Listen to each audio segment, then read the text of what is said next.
Here's the solution to homework set number 5 for ECE 321, Analog Electronics. The first problem is DC analysis. Given the circuit, find the Q point. Find VCE, find IC. Now the trick to doing this is you first look at the base looking left, and what I see is R2 to ground, R1 to 12 volts. So kind of redrawing it. Oftentimes it helps to redraw the circuit.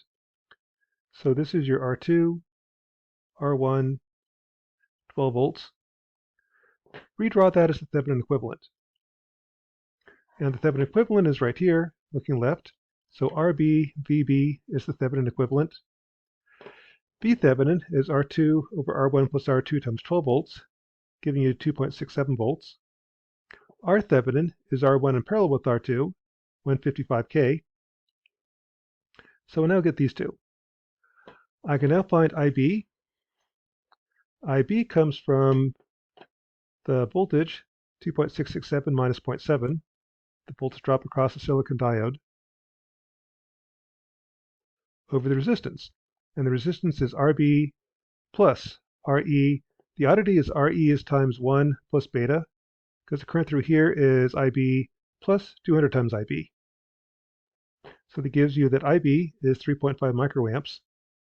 IC is beta IB, 705 microamps. I can now find the voltages. The voltage at the emitter right here is RE times IB plus IC, 1.418 volts. VC is 12 minus RC times IC, 8.7 volts.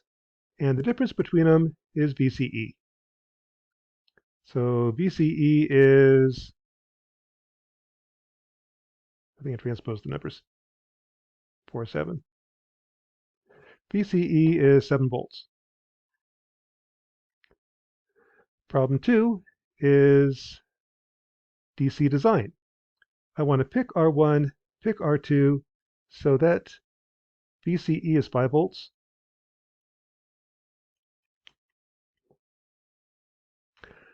So starting out, I've got, well, I'll start on the circuit on the right. This is your R Thevenin, V Thevenin for R1 and R2. To set the base current, I've got two unknowns, one constraint. One of the constraints I can find by stabilizing the Q point.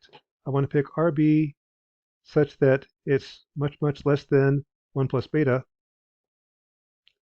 times RE. So beta is 200, this is 40K. Pick RB to be much, much less than 400K. So 40K works, 20K works, 10K works. I picked 20K. Next, we need to find the currents. If this is 5 volts, then IC times 5K plus 2K plus IB times 2K is the remainder, is 7 volts. I know that IB is IC over 200. So solving, I wind up with 998 microamps for IC, 4.9 microamps for IB. I can now find VB. It's RB times IB plus 0.7 plus RE times IB plus IC. VB is 2.8 volts. Once I know RB and VB, I can find R1 and R2. R1 is actually pretty easy. It's just the ratio, 12 volts over 2.8 volts times RB. It's going to be bigger than RB, so if you don't remember which one it is, take the ratio that's bigger than 1. R1 is 85K, and then R1 in parallel with R2 is 20K, solve for R2. So that's problem number 2. Problem 3 is AC analysis. Given the circuit from problem 2, find the two-port model. So at the input right here, I come in, I see R2 to ground right here. I see R1 to ground. I see RF to ground. Emitter to collector, I see beta IB, then a 5K. To find RF, here it is. RF is N times Boltzmann's constant over the base current found in problem 1. N kind of varies. In general, it's 1 to 2 for diodes. Actually, kind of in retrospect, it's actually 1.45 in Circuit Lab. That's what Circuit Lab uses for silicon diodes. So I used 1, so maybe this will be a little bit off. If you use 1.45, it'll be closer to what Circuit Lab uses. But using 1 for N, I get 5207 ohms. Then the input impedance is just 85K in parallel with 26K in parallel with 5207, 4131 ohms. AI equals 0. R out is 5K, and the gain is 1 over RF times beta times RC, minus 192. And if you use a slightly different RF, you're going to get a slightly different answer. So that's what I get using N equals 1. In Circuit Lab, I can build the circuit and experimentally find the two-port model. So initially, if I make this 0 ohms, make this 1 millivolt, make this large, like 10 mega ohms, apply 1 millivolt at the input, measure the voltage of the out. The gain, output over input, is A out. Defined at 188. To find R out, what I can do is change this to a 5K, and the output should drop by half. So here's my circuit. I know the gain is 188. Make this a 5K resistor, the other 5K. Measure it, I got 96 millivolts. So by voltage division, I know that R5 over R out plus R5 times 188 is 96. Solve for R out, I get 4801 ohms. Then to find R in, what I'll do is change this, turn that back to 10 meg, make that 4131. And here's what I've done. I've made that 4131. I don't know R in. I know that's 188. Measure the output is 95 millivolts. So I can calculate R in. R in is going to be, well, 95 millivolts is my voltage division times 188.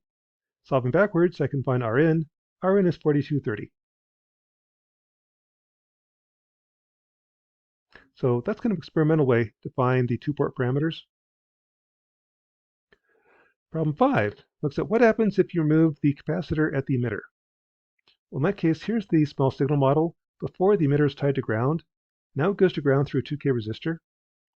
What that does is the input impedance is 85K in series with 26K.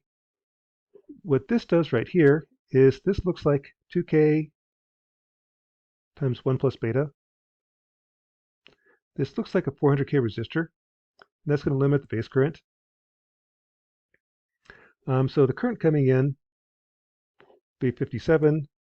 Rn is now 19K, or it's essentially 85K in parallel with 26K, in parallel with 5207 plus 402K. Gives you 19K. An equals 0. R out is 5K. Can find R out, short the input, that makes IB 0, makes this 0. All I see is 5K. To find A out, make this 1 volt. Then the current is 1 volt divided by all this, 5207 plus 2K times 1 plus beta. That's IB.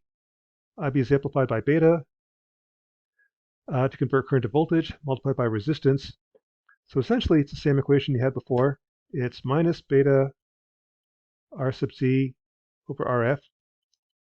But now RF is your 5207 plus 402K. And that reduces the gain down to minus 2.45. So that's what the collector capacitor does for you. It increases the gain. Without it, the gain is minus 2.4. With it, the gain is, I forget, 188. Minus 188, actually. In Circuit Lab, I can do the same thing. Build the circuit. Well, same circuit we had before. I just changed CE to 1 picofarad, so I don't have to delete it. Essentially, it's gone. So small, it doesn't matter. Apply 1 millivolt sine wave at the input, and at the output, I get 2.45 millivolts, about the same as I computed. To find the output impedance, I apply 5K resistor at the load, and the voltage drops from 2.45 volts down to 1.228 millivolts. So the output resistance is 4984 ohms, about what I calculated, 5K. The input impedance at a 20K resistor at the input, and the output voltage drops to 1.195 volts. So I can calculate the input resistance, that times what I changed for the input resistance, or add a 20K resistor in series. And the input resistance is 19.01K versus 19.06K computed. So that's actually pretty close. That's what I got experimentally. And that's homework set number 5 for ECE 321. That's a common emitter amplifier. I can calculate, well, you've got two parts, DC and AC analysis. At DC, I can analyze the Q point. At AC, that's the small signal model, also known as the two-port model. As I apply a small sound wave in, how much does it get amplified? What's the input impedance? What's the output impedance? I can do it two ways. I can calculate it, or I can go to Circuit Lab and run a couple tests in Circuit Lab. With those tests, I can calculate what are the two-port parameters. Homework number 5.